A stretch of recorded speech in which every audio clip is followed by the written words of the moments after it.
Yes, good morning students. How are you all? I am Ritu Sharma, here your assistant teacher with the new chapter of the economic portion, chapter number 2, and the name of the chapter is People as a Resources. ठीक है, हमने पहले वाला जो previous chapter था उसमें हमने पढ़ा था स्टोरी ऑफ पालमपुर, ओवरव्यू पढ़ा, इंट्रोडक्शंस पढ़ा, हमने द फैक्टर्स ऑफ प्रोडक्शन पढ़े, farming in the Palampur and non activities in Palampur, हमने ये चीज़ क्लियर की थी उस टाइम. तो उसमें था कि फैक्टर ऑफ प्रोडक्शन के अंदर हमने पढ़ा था human capital and it is the most important factor of the production. Okay, so आज हम उसी फैक्टर को इस चैप्टर में हम पूरा कवर करेंगे. Let's see here. Factor production, human capital. Population as an asset for the economy rather than a liability. Population को, आबादी को किस प्रकार से हम एसेस्ट कहते हैं, परिसंपत्ति को, जिस पर अगर हम इन्वेस्ट करें तो हमें फ़ायदा हो, वो बना सकते हैं, बजाय कि आर्थिक रूप से वो हमें कुछ भी इनकम ना दे. मतलब लायबिलिटी कहते हैं खाली दायित्व के रूप में. अगर जहाँ पे अगर हमारे सामने बात आती है पॉपुलेशन की, तो हम देखते हैं पॉपुलेशन ऑफ कितना बर्डन उनके एजुकेशन पे खर्चा करना, उनको खाना पीना देना, यानी कि जितनी जनसंख्या होगी उतना ही स्ट्रेस बढ़ेगा, उतनी ही जो ड्यूटीज़ हैं वो बढ़ेगी. लेकिन अगर उसका दूसरा पहलू अगर हम देखें, अगर हमें उसे असिस्ट बनाना है, मीन्स अगर उसे हमें पॉजिटिवली बनाना है, then we have to spend, give the education, give the training and also give the medical care. I will give you example.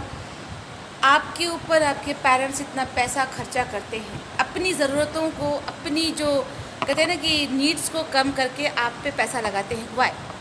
What is the reason behind that? Reason क्या है उसके अंदर? कि वो चाहते हैं कि आने वाले टाइम में आप उन पर डिपेंड ना हो.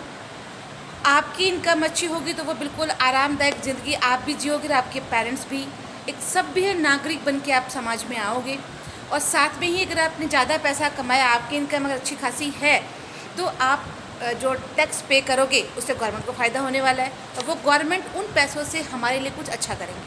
ठीक है, आपके पीछे रुपए लगाने का खाली रीज़न एक आपका पेरेंट्स का ये नहीं है कि हाँ वो आप उनके बच्चे उसलिए आप पे पैसा लगा रहे. नहीं, देखिए, आपको अगर अच्छी ट्रेनिंग दी, अगर आपको अच्छी एजुकेशन दी, आपको अच्छा मेडिकल केयर दिया, तो आपका भी फ्यूचर ब्राइट, आपके कंट्री का फ्यूचर ब्राइट, आपके समाज का, आपकी सोसाइटी का भी फ्यूचर ब्राइट.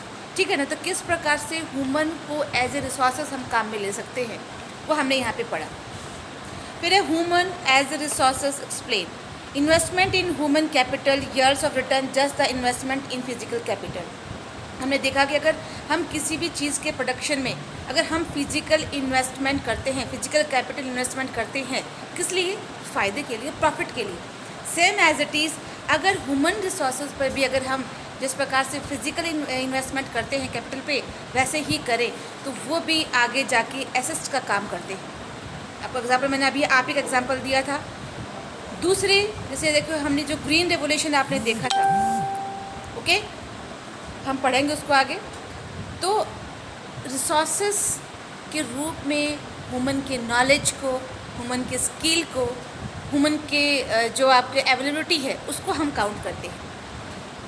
मशीनरी अगर ठीक है, हम नई टेक्नोलॉजी लाते हैं, कौन बनाता है टेक्नोलॉजी को? ह्यूमन भी. कोई भी नए आविष्कार होते हैं, कौन करता है उनको? ह्यूमन भी. ट्रैक्टर ला के आप यहाँ पे 10 खड़े कर दीजिए, कौन चलाएगा उसको? ह्यूमन भी. वो व्यक्ति उसको चलाने में निपुण होगा. अगर आपने देखा है तो अभी फ्रांस से आने वाले जितने भी विमान हैं, ठीक है, उनको कौन चला रहा है? ह्यूमन भी. ठीक है, एरोप्लेन किसने बनाया उसको? तो आपने ये चीज़ देखी थी कि हर चीज़ को डेवलपमेंट में, किसी चीज़ के विकास के लिए, किसी भी नए आविष्कार के लिए, who is responsible for that? Your human being. आपकी स्किल्स, आपके नॉलेज, आपकी एबिलिटी. तो इंसान के ये तीनों चीज़ें काउंट होती है आपके रिसोर्सेज के अंदर. फिर है आपका developed human resources, higher income. अगर ह्यूमन रिसोर्सेज को डेवलप किया गया, मान लीजिए कि अगर आम जनता जितनी पॉपुलेशन में हर एक व्यक्ति को अच्छी एजुकेशन दी गई, अच्छी ट्रेनिंग दी गई, अच्छा मेडिकल केयर दिया गया, अच्छा उनको एक वे दिया गया, तो हायर इनकम, उससे क्या होगा? जो इनकम होगी वो बहुत ज़्यादा बढ़ जाएगी. एडवांटेज टू सोसाइटी, समाज के लिए ये एक प्लस पॉइंट होगा. आप देखते जितने भी क्राइम होते हैं, जितने भी अनवांटेड चीज़ें होती हैं, कौन करता है उनको? वो भी ह्यूमन बीइंग ही करता है। लेकिन कौन? जो अशिक्षित हैं, जिनका बैकग्राउंड अच्छा नहीं है, जिनके घर में अच्छी परवरिश नहीं होती, जिनको सोच समझने की प्रॉब्लम होती है, जिनको अच्छा मेडिकल केयर नहीं मिलता, अच्छी ट्रेनिंग नहीं मिलती, वो ही ऐसे काम करते हैं। समाज में जो भी नकारात्मक चीज़ें होती हैं, जो अनवांटेड चीज़ें होती हैं, आप देखते हो कहीं मर्डर हो रहा है, करप्शन हो रहा है, आपका कहीं रेप हो रहा है, ये सब चीज़ें कहाँ से आती हैं? जहाँ पे lack of education, lack of any training, lack of good society and lack of medical care. आए दिन आप देखते हो कि सुसाइड कर रहे हैं, क्यों? और डिप्रेशन, मेडिकल केयर की वहाँ प्रॉब्लम चल रही है। तो ये सब चीज़ें जो भी हैं, ठीक है। फिर सुपीरियर टू अदर रिसोर्सेज, अगर हमने ह्यूमन रिसोर्सेज को अच्छा बनाया तो इनफैक्ट नो डाउट कि जो दूसरे रिसोर्सेज है वो और भी बढ़िया हो जाएंगे, क्योंकि हमारे पास वो एबिलिटी आ जाएगी उस चीज़ को संभालने की, ढंग से रखने की। फॉर एग्ज़ाम्पल, पता है आपको सोना जो है, गोल्ड हमारा रॉ मटेरियल में मिलता है। क्या ह्यूमन बीइंग की स्किल के, नॉलेज के, एबिलिटी के बिना पॉसिबल है आप उस सोने को एज इट यूज़ कर सकते हो? नो। तो अदर रिसोर्सेज को सुपीरियर रूप से यूज़ करने के लिए ज़रूरी है कि हम ह्यूमन रिसोर्सेज को भी डेवलप करें। फिर उसके बाद में है आपका civil land and fix capital. फिर आपका एक इसी में है इंट्रोडक्शन पार्ट में ही पॉपुलेशन एसेस लायबिलिटी। अब पॉपुलेशन अगर अपन देखते हैं उसको डायरेक्टली तो एक तरीके से लायबिलिटी है, इतनी बड़ी पॉपुलेशन को खाना पिलाने का काम चलता है। लेकिन अगर उसको आप उसको अगर इनडायरेक्टली देखें तो एक एसेट भी है।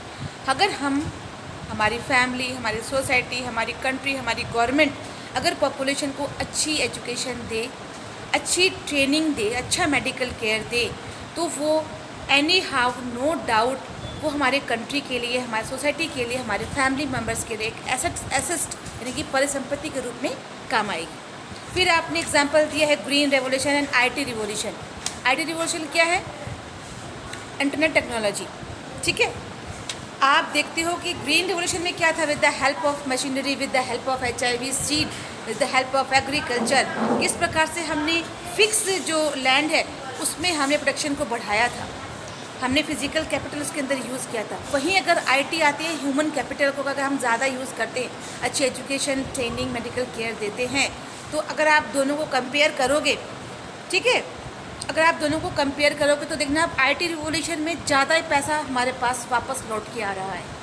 रीज़न, हमने जो सॉफ्टवेयर बनाए बाहरी कंपनी में हमने उनको सेल किए, वहाँ से हमारे पास इनकम आ रही है। जो भी IT में जो भी सब मेडिकल कॉलेज में है, कोई इंजीनियर है, उनकी इनकम अच्छी होती है, दे हैव टू पे द टैक्स, उससे कंट्री को इनकम आ रहा है, हमारी फैमिली अच्छा हम रह सकते हैं, समाज में हमारी एक अच्छी रेपुटेशन हो सकती है, ठीक है। तो ये एक डिफरेंस था। एक ग्रीन रेवोल्यूशन में हमने जहाँ मशीनरी को यूज़ किया, एग्रीकल्चर को, न्यू मेथड्स यूज़ किए, वहीं IT रिवोल्यूशन में हमने ह्यूमन रिसोर्सेज को बेहतरीन करने की कोशिश की। उसका रिजल्ट आपके सामने है। फिर इसी के साथ हम इसमें क्या क्या पढ़ने वाले हैं? स्टोरी ऑफ शकल एंड विलास की हम एक बहुत अच्छी स्टोरी पढ़ेंगे, आपके बुक में दिए हुए हैं उसके अंदर। फिर है economic activities by man and women. क्या क्या इकोनॉमिक एक्टिविटीज़ थी मैन एंड वुमेन की। फिर है क्वालिटी ऑफ पॉपुलेशन, कि क्या क्वालिटी है पॉपुलेशन की, आम जनता की, मतलब कितना उनको एजुकेशन मिल रहा है, कितने शिक्षित हैं, कितने अशिक्षित हैं, फिर कितना उनको हेल्थ मिल रहा है, कहाँ महामारी है, कोई भूख से मर रहे हैं, कहाँ पे अकाल है, ठीक है ना। ये सब चीज़ें हम यहाँ पे क्लियर करेंगे आपके इस चैप्टर के अंदर।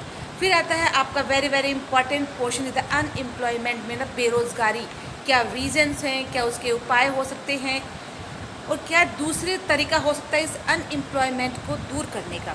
फिर पढ़ेंगे हम कंक्लूडिंग स्टोरी, पूरी जो स्टोरी है, पूरी जो बुक का ये पोर्शन है, लास्ट में हम इसके सामने डिस्कस करेंगे, ठीक है।